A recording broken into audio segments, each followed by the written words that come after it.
There's lots of talk about tiny homes. In San Jose, are there even any options? Today I'm out in front of one tiny home as an example, and we're going to talk about the pros and cons and get a little more information.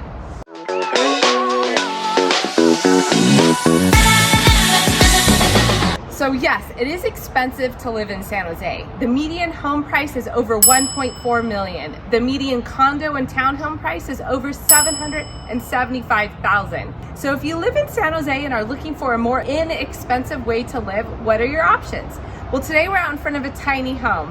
So this is one great option to live a little bit less inexpensive. And let's talk about some of the trade-offs of this versus a regular home. Stay to the end of this video as we're gonna go over some of the communities and all the amazing amenities that these tiny home communities can have.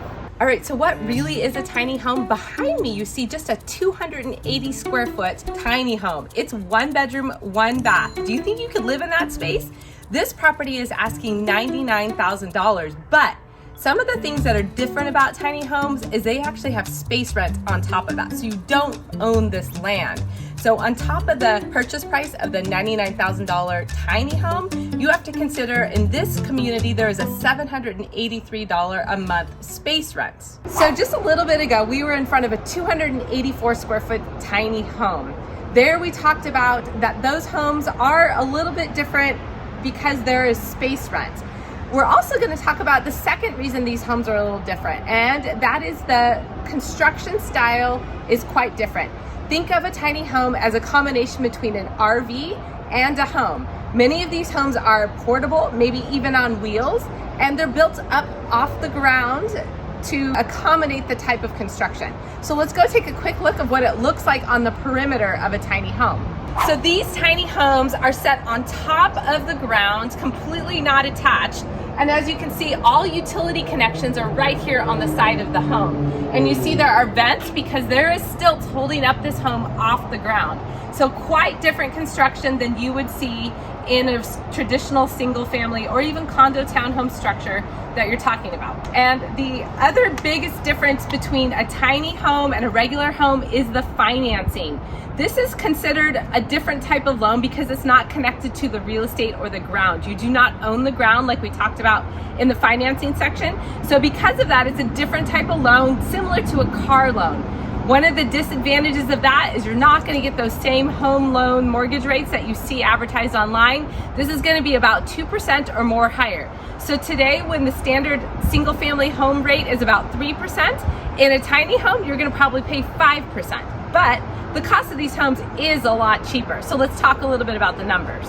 So come on in with me. Let's take a tour of this tiny home. So this tiny home is considered a single wide mobile home or manufactured home.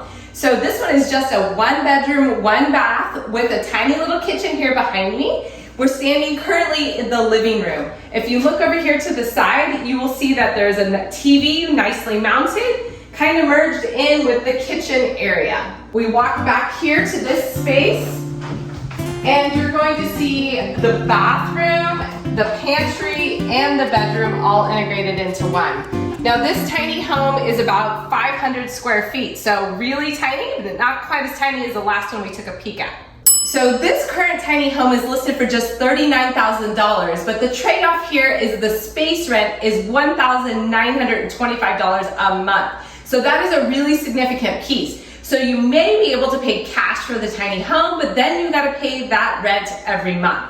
The last tiny home that we quickly visited was $783 a month and a $99,000 purchase price.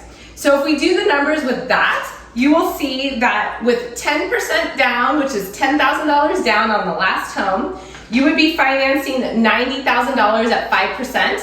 That totals $483 a month. And with the space rent of $783 a month, your grand total would be $1,266 a month with $10,000 invested. So that is one inexpensive way to live in San Jose, but there's a couple things you need to keep in mind. Did you watch my last video where I talked about should you still buy a home in San Jose in 2021? There were 2 points I made in that. The first one was interest rates and financing and how you can build equity really quickly with the very low interest rates today. In this tiny home, interest rates aren't quite as low. The second thing was market appreciation and what that can do to your investment over time. So one of the things I want to teach you about is a tiny home is not really an investment per se, because they actually don't really appreciate. They're actually even potentially going to depreciate, because after 15 years they're considered very old and used, and a lot of lenders won't even finance them. Can you believe that? So really neither of those items I addressed in that last video apply here, the low interest rate or the market appreciation. So when you're considering buying a tiny home, you really need to think of it as just a roof over your head and reducing your monthly rental payment. So it might be a smart idea if it lowers your monthly cash out to rent so that you can save your down payment to go ahead and buy a condo, townhome, or single family. That is one reason a tiny home could work, is to help you with that savings. If you find this information useful, please like this video and put your questions and comments below. So you might be thinking, do you really come out ahead if you buy a tiny home? Well, again, like I just talked about, it's not really an investment, just a structure over your head and a safe place to stay. So let's go ahead and take a look at what I promised at the very beginning about some of these communities and the beautiful amenities that they have. Okay, as promised, one of the things that you really want to check out in a tiny home community is the amenities. Though this community charges $1,925 a month in rent, you get so many benefits. Take a look at the playground, the grassy area. There's even a pool right here.